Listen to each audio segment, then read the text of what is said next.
afirmasi tingkat SMP itu sudah tahapan verifikasi ya, dan sudah mulai daftar ulang. Nah, untuk tahapan sekarang sudah mulai hari ini tanggal 14 sampai tanggal 16 itu sudah dari jalur pendaftaran zonasi, mutasi dan prestasi.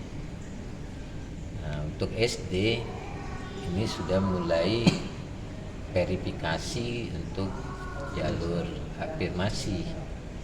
Nah, ini kepada masyarakat saya menghimbau untuk mendaftar sesuai dengan zonasinya ya, sesuai dengan zonasi, dan terutama ini masyarakat tuh lihat di mana misalnya SMP dengan jarak yang terdekat dari tempat tinggal, dan saat pendaftaran ini ada waktu 3 hari, waktunya 3 hari, dan juga ini karena dari rumah kita daftar melalui aplikasi itu tidak harus jam-jam sibuk, enggak, itu bisa setiap saat, jadi dari pagi sampai malam, bahkan tengah malam pun bisa, 24 jam kita bisa daftar selama 3 hari itu.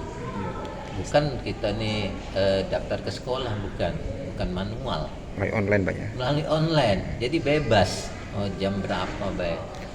Nah, kenapa?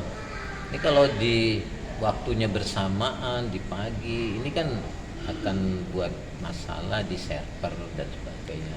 Nah, jadi kita secara maksudnya aplikasi ini kan dibuat untuk kenyamanan, tujuannya kenyamanan, jadi masyarakat bebas mau jam berapa saja tuh siswanya, calon-calon anak didiknya untuk mendaftar, sehingga bisa tidak ada kendala di servernya ya, seperti itu ya. Dan untuk tidak melalui orang-orang yang tidak berkepentingan, daftar aja sendiri di rumah.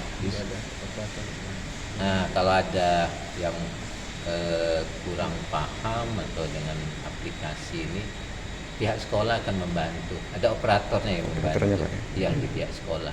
Jadi jangan melalui pihak lain ya, jadi pihak sekolahnya yang akan membantu. Langsung datang ke sekolah Pak? Langsung ke SMP, misalnya SMP yang dituju, begitupun nanti ke SD yang dituju, jangan melalui